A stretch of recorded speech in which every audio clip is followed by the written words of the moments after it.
Hello, London. I'm Matt Brown, and you're listening to the Matt Brown Podcast. Today's episode is about a topic we've talked at least a couple of times about: how London, being a UNESCO Music City, is not only good for the soul, it's good for London's bottom line too.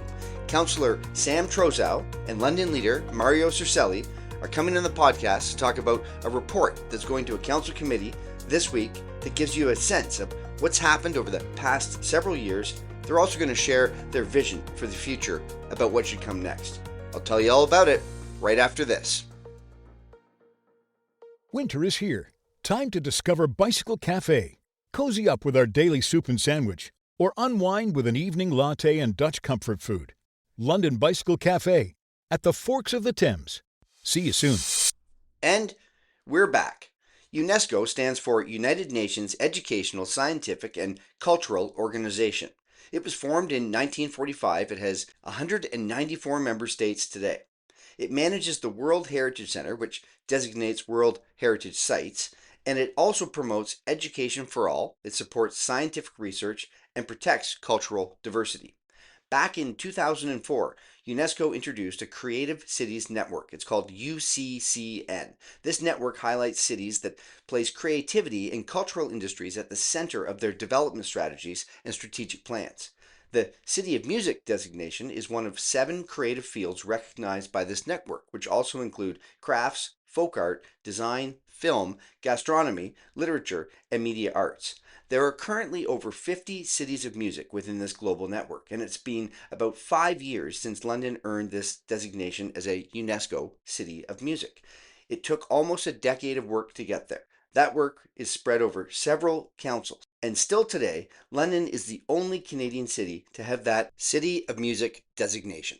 London's in good company, by the way. Other cities of music include Nashville, Tennessee, Austin, Texas, Seville in Spain, and Liverpool, England. And if memory serves, that last one was the birthplace of Jerry and the Pacemakers, Echo and the Bunnyman, Frankie Goes to Hollywood, The Laws, remember There She Goes, and one other band that's on the tip of my tongue.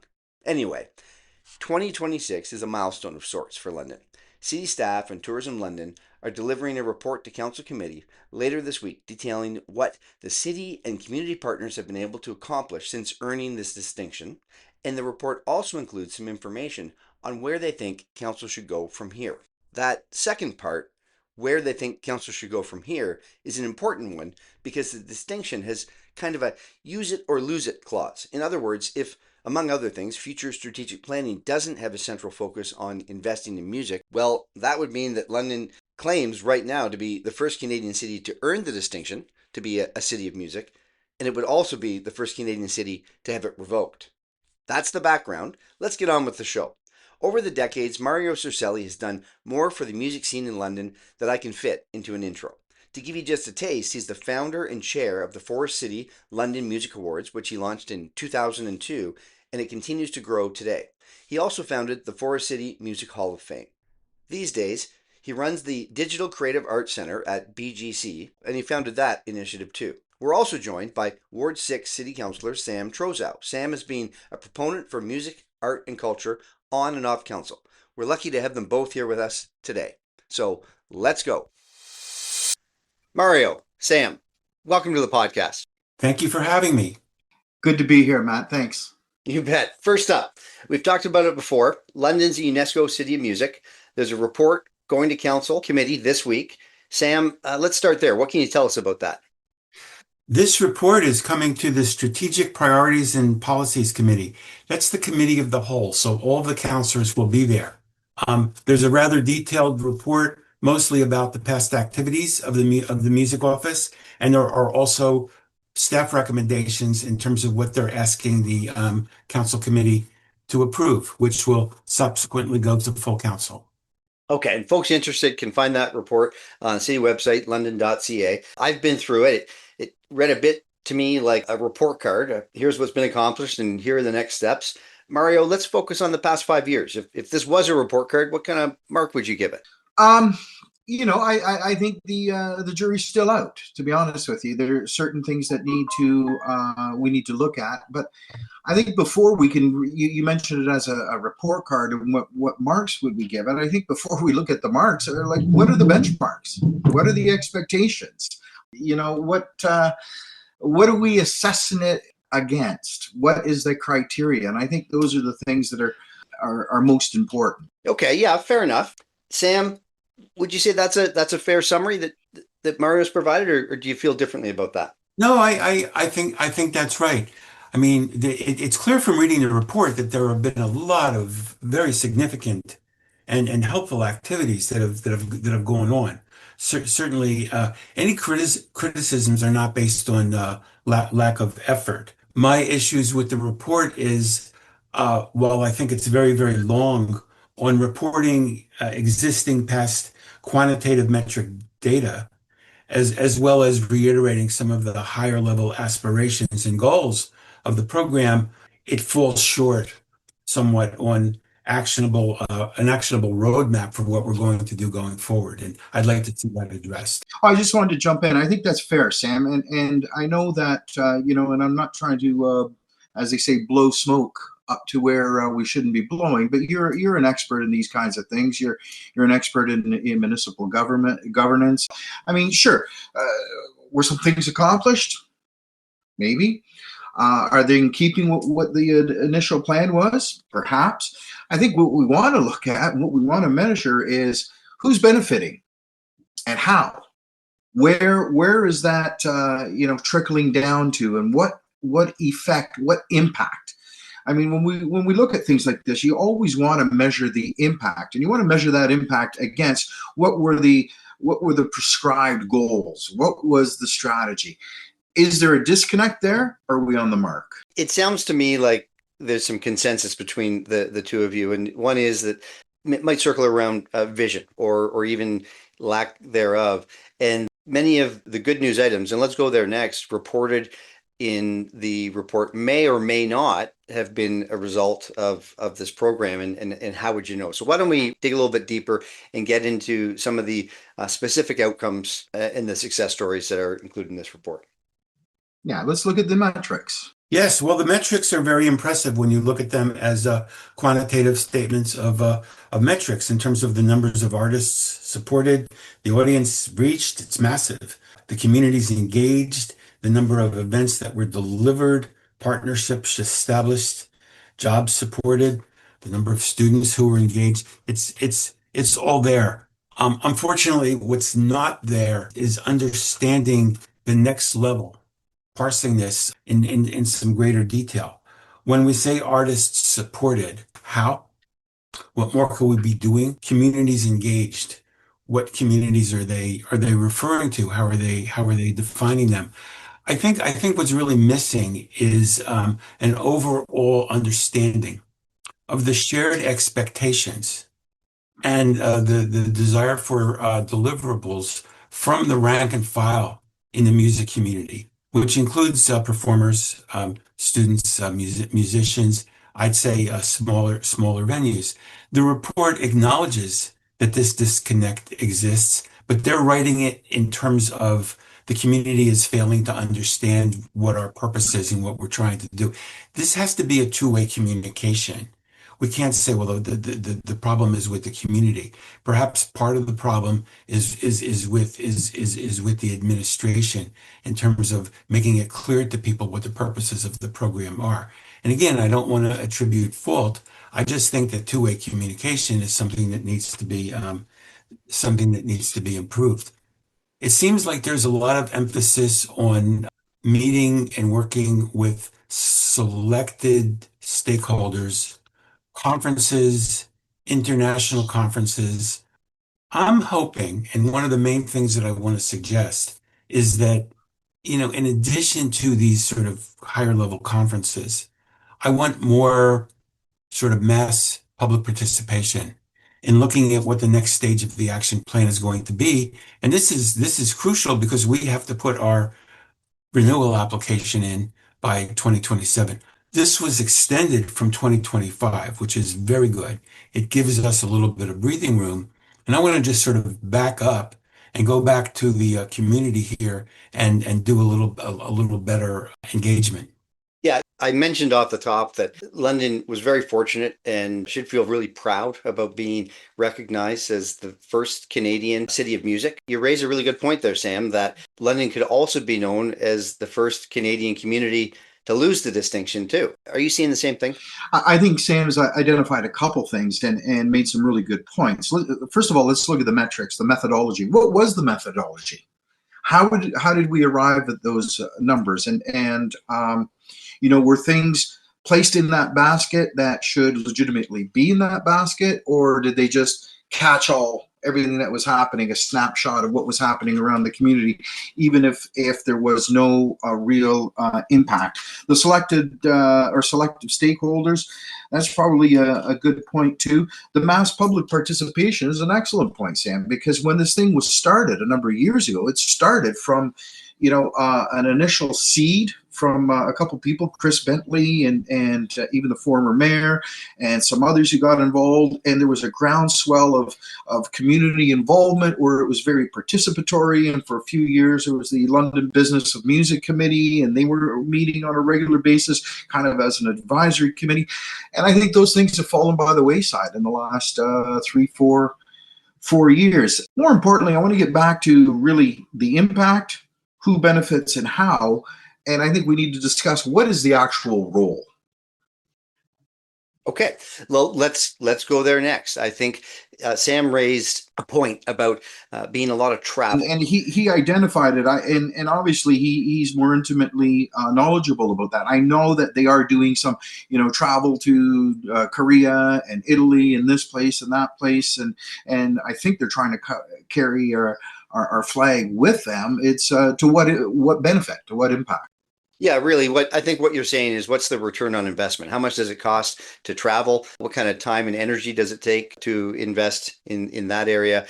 And what's the unintended consequence of spending the money there instead of somewhere local? I think you're suggesting, Mark. Yeah. I read the report. I didn't read it with as dark shaded glasses as the two of you. I thought there were some pretty impressive numbers, but I think what you're really communicating here is that it can be information on a piece of paper, but that doesn't necessarily reflect the reality that we're seeing today. So why don't we talk about that? Why don't we talk about what's next and where would you like to see this program go? Sam? And that's a great question. And I'm hoping that when this comes to the council committee, other councilors weigh in here. This is not just me.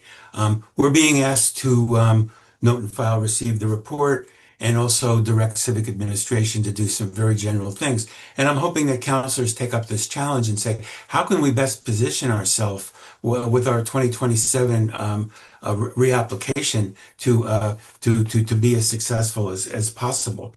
So in addition to the managing expectations, certainly we have to give more emphasis on securing funding. The report says that we have to understand what the source of secure funding is going to be, but it doesn't really deal with that. And I think more attention needs to be given that.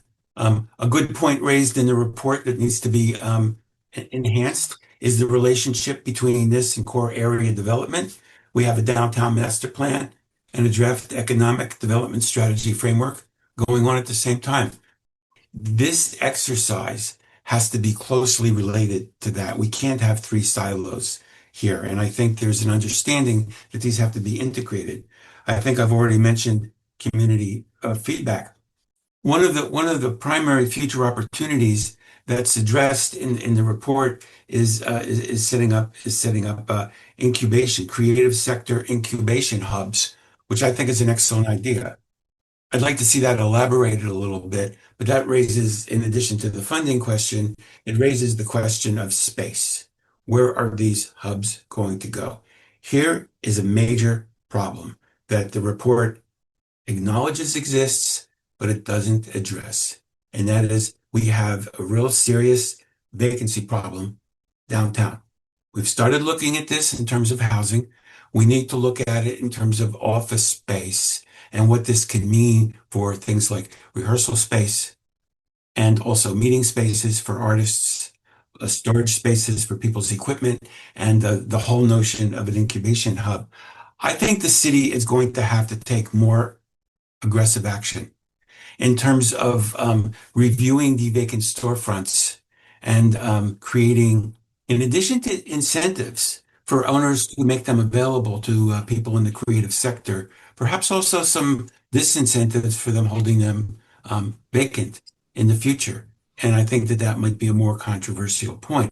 But I think we need to address this space issue right at the top of the list. Yeah, absolutely. You got to dream big, and then you've got to find the pot of gold to fund the dream, and you've got to measure the investment to make sure that it's got a positive ROI. Yes. How about you, Mario? Well, I think Sam makes a couple of really good points. Does the report reflect reality? And that I'm going to get back to the role, but I appreciate what Sam and what you're saying is very, very high level and very necessary. How, does it dovetail with the master plan and the core plan? And are we taking into account the vacant buildings and et cetera, et cetera? Very true. All very true, all very worthwhile. But I want to get back to the role, because you cannot measure something unless you understand what the role is, okay? What the exact function of that office, that area should be. And it's pretty simple to me. There's certain things that municipal governments are very good at and we rely on. We want them to provide policing. We want them to provide fire and sanitation and infrastructure. There are other things that may be better left to not-for-profits, to existing organizations that are already entrenched in the community and already doing it. So I would like to assess, how well is that symbiosis working? Is there a symbiosis? Who's wagging the dog? Is it their role to go out and create things? Or is it their role to look at the landscape and say, okay, how can we enhance what's already going on? How can we provide funding support or funding advice? How can we help them find those rehearsal spaces? How can we help them apply for grants? Or is it their role to go out and basically compete and create events that may already be existing? That discussion needs to come back to those very essentials of what is the role, what are the expectations, then we can measure. Okay, fair enough. Sam, you mentioned before there's real money is going to be needed, investments into this for it to work. And Mario, that really dovetails with your look, before we pay for the plan, let's make it, let's understand it, let's measure it, and then let's make the argument for why millions of dollars should be invested here. I did note in the report that there are some dollars and cents that are not being generated from the tax levy. There was reference to $3.9 million that were gathered through grants, through the Tourism London's municipal accommodation tax. I just wonder what that $3.9 million is. Where did it come from, and what did it leverage? Does anybody in this conversation know? I'm not able to provide any further information on that. It's something I'll be asking about. But we do make a lot of money from that tax. This council spent close to $30 million on the arena in terms of improvements there. So when there's a will, there's a way, and this is not money that's going on the levy. We already have some very valuable organizations in London, like the Pillar Nonprofit Network, but also, and I want to stress, the London Arts Council.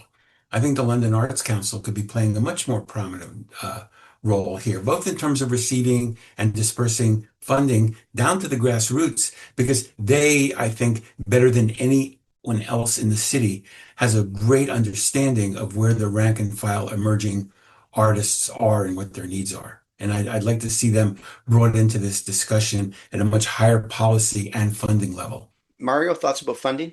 I can't really speak to the MAT tax. I know that the hotel occupancy tax. Yeah, the hotel occupancy tax. The two organizations I've been involved with have never benefited from that. So specifically, that would be the Forest City Music Week and the Forest City Music Hall of Fame? And the London Music Awards, which by by instance, we are celebrating our 24th anniversary, moving on to our 25th year here in London, Ontario. So, no, we've never benefited. We do work closely and collaboratively, and so I'm glad Sam mentioned the London Arts Council. We work closely, collaboratively with them successfully. But it's the lion's share of the funding for an event like Music Week that costs us about $65,000. The lion's share of that funding comes from private sources. So we're selling sponsorship, and we're getting people involved in that respect. It's not coming through city coffers. Yet this generates tourism. This generates people coming to London and staying in hotels. So why shouldn't it be better supported by this hotel levy? Yeah, and so fair enough. So let's use this as a case study. And for folks listening who aren't familiar with the Forest City Music Week and who aren't familiar with the awards event, Mario, can you paint a picture at a high level? What's it look like? How many shows are there? How many people are attracted to attend these activities? What is the return on that very modest $65,000 investment?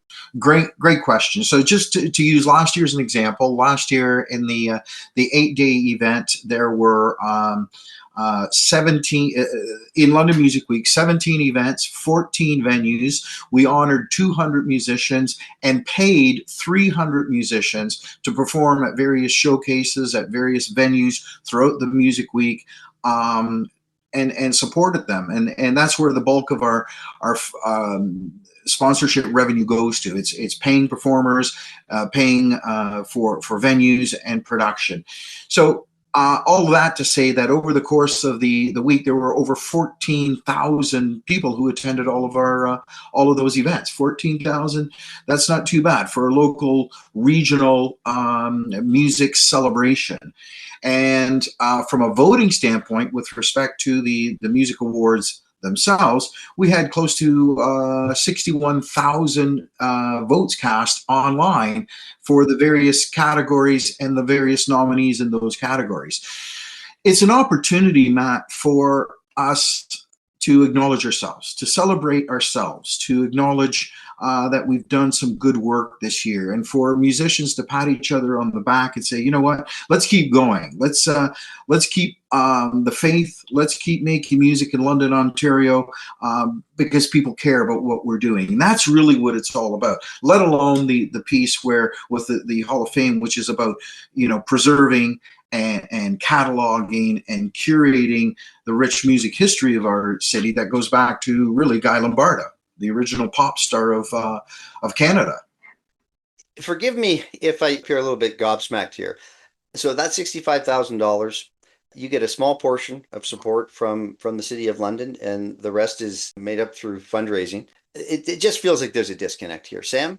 Yes, and that's an excellent example. I think another example would be, I would argue, the need to provide more support for the Wortley Village Jazz and Blues Festival, which is a similar sort of top-notch, world-class performers, and it's local to a neighborhood, and it's just a wonderful set of performances, many of which are going on at the same time. They generate their own income. This is an area that I think we should be giving more attention to. Not to mention other festivals which are known to be very, very successful. They're there. Some of them, I worry, fall between the cracks by themselves. They're not going to fill hotel rooms, but filling hotel rooms can't be the only criteria that we use. And what we have to look at is the cumulative effect of the local emerging artists who may not have made it big yet, such that they're headliners, but the cumulative effect of having these installations up and down the downtown area and during certain weeks of the summer is certainly a feature that could be given more attention. I want to see more of our funding dollars, and I want to see more of our advertising and listing attention given to small emerging groups. More than anything, I want young emerging artists to feel that London is a place that they can stay and build a career. Sam, fantastic points you just made. And again, I'm really heartened that you seem to have this type of intimate detail. It's not just the Wortley Jazz and Blues Festival. It's the 3-year-old London Jazz Festival put on by the London Musicians Association in April. It's Alison Oosterman who puts together an annual electronic music event at the market. Those are all things that in a sense of a tapestry bring together the whole fabric of who we are. And the comment about heads and beds being the whole raison d'etre, well, that's to be discussed. That's to be debated. Depends on what point of the how you're looking at it from a glass full or a half empty standpoint. But you're 100% right. But can I take what Sam just said and then flip it again to that role? Okay. So should the music office be actually executing events on their own, or should it be taking a survey of what do we already have? What's happening out there? Who's doing what? How can we improve what they're currently doing? That's better use of the city's assets. That's a better way of connecting and growing your community. Because again, nonprofits are generally better suited to leads, particularly when it comes to artistic programming and curatorial expertise. And what they do is they create, they're already there. They're already there, Matt. They're and they're able to create cultural authenticity and they already have the risk tolerance and they already have community rooted engagement. So should the music office be enhancing what's already there, making sure that they have the supports, be it funding, infrastructure, promotion, marketing, or do they go off on their own and try to create something else? But you're right. There's a number, Sam, of smaller events in this town that do great work. Yeah. The Wortley Jazz and Blues Festival is not about heads and beds, but it definitely is a community builder and it's worthy of support. And the same with what Alison Oosterman is doing with the Elevation Festival or the London Music Week. I don't know how we change that dynamic. I don't know how we change that paradigm, or is it just a case that rule, that paradigm was never clearly defined from the get-go? Okay, so this reminds me a lot in a funny sort of way of the London Economic Development Corporation. For folks listening that don't know, this is an organization that's funded by the City of London exclusively. And basically they have carte blanche to go out and do what needs to be done to attract new business to London and to retain the businesses that are here in the community. They work closely with the city. They work closely with the mayor and council and civic administration, but they don't work for them. Is that what you're talking about? To some degree, yes. There are a lot of organizations, nonprofit organizations, that I don't think are getting the recognition and decision-making pull that they deserve. One thing I need to add is we talked about pop music, we talked about jazz. I also need to talk about choral music and classical music, because we have a very, very strong, with the university here, we have a very, very strong orchestra in Symphonia, and there's also a number of community-based choirs that I think are worthy of attention. And again, it's the cumulative effect of all of them that I think we have to recognize. But yes, to answer that last question, absolutely. Go ahead, Mark. Sam, can I take this just a quick minute to invite you on June 7 to Aeolian Hall for the Forest City London Music Awards Jazz Classical World Music Award Show, where at that event, we're specifically honoring a great deal of Don Wright Faculty of Music students and faculty members.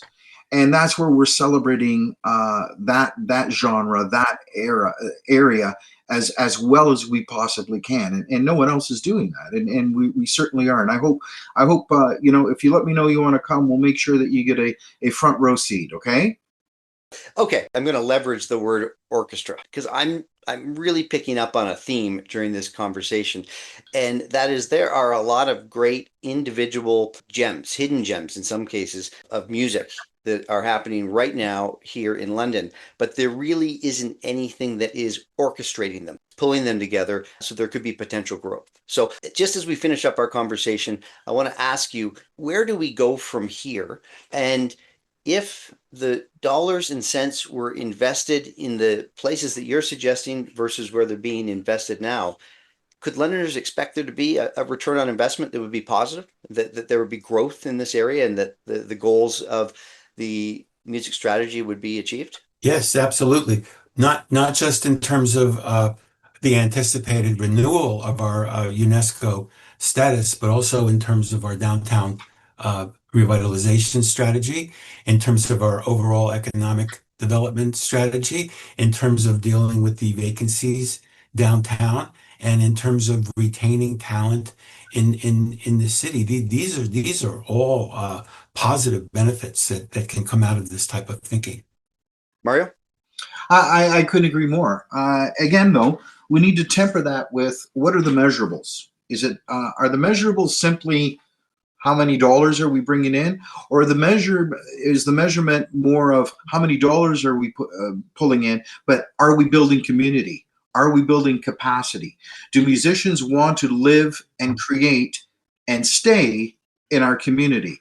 Those are things that don't have necessarily a dollar value, but they certainly have tremendous community value that you can't that you really can't deny. And those are some of the things that I think are very important. There can be, as Sam raises, huge benefit to some of the other challenges that this community is facing. So it's very interesting right now that there before council is economic development plan that I think will be arriving for your approval or critique later this spring. The downtown plan is also underway. They fit hand in glove together because the downtown is really an economic engine. And so at the same time, as you've got these documents, hopefully they're working together. This strategy needs to work hand in glove with them as well. That's what I think I'm hearing. All right. Well, look, we've got a couple of minutes left. I just want to end with final thoughts. Why don't we start with you, Sam? We'll go to you, Mar, next.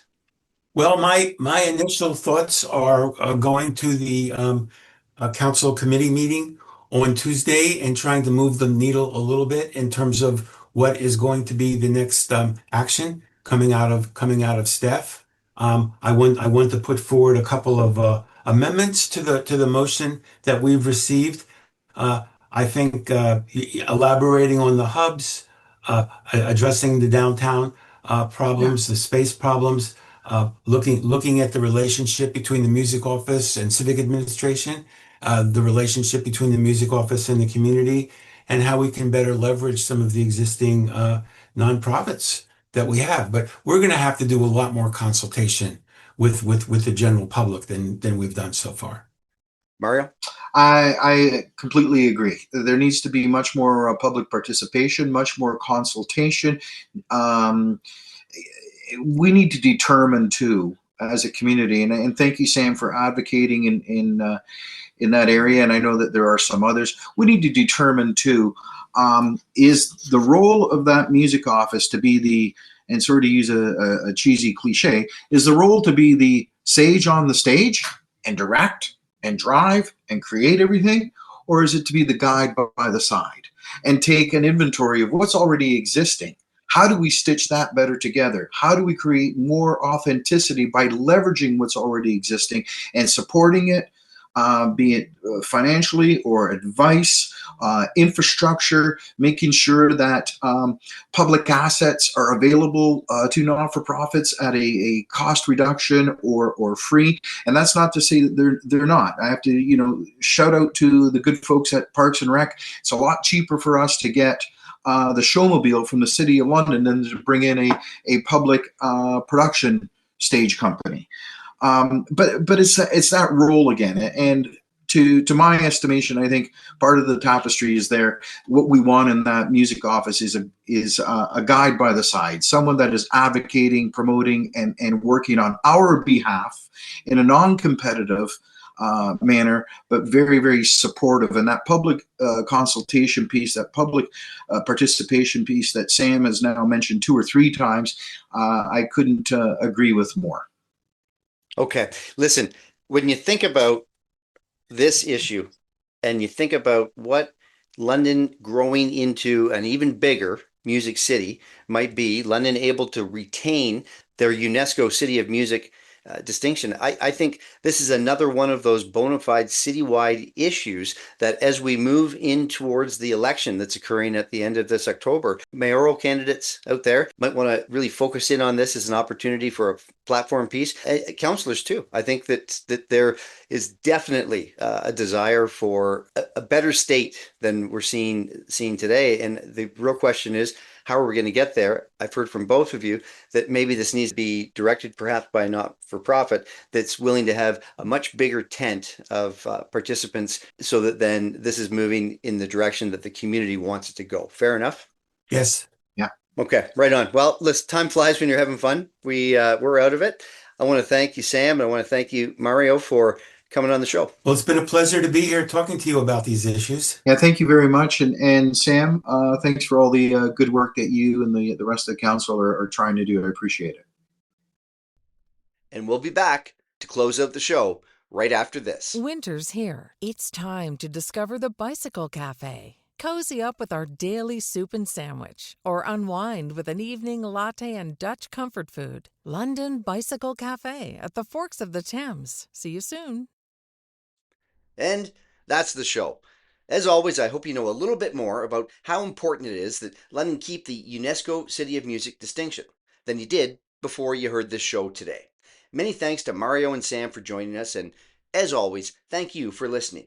If you want to hear more about this topic, check out episodes 2, 8, 22, and 25.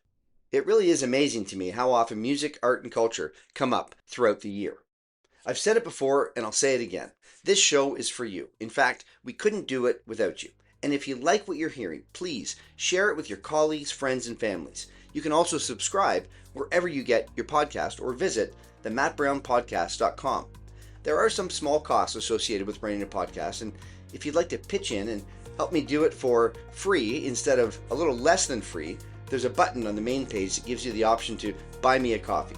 No pressure and no expectations. Also, much appreciation to those faithful listeners who've already done so. And that's the show. I'm Matt Brown, and this is the Matt Brown Podcast. Thanks for listening. Bye for now, and talk to you again soon, London.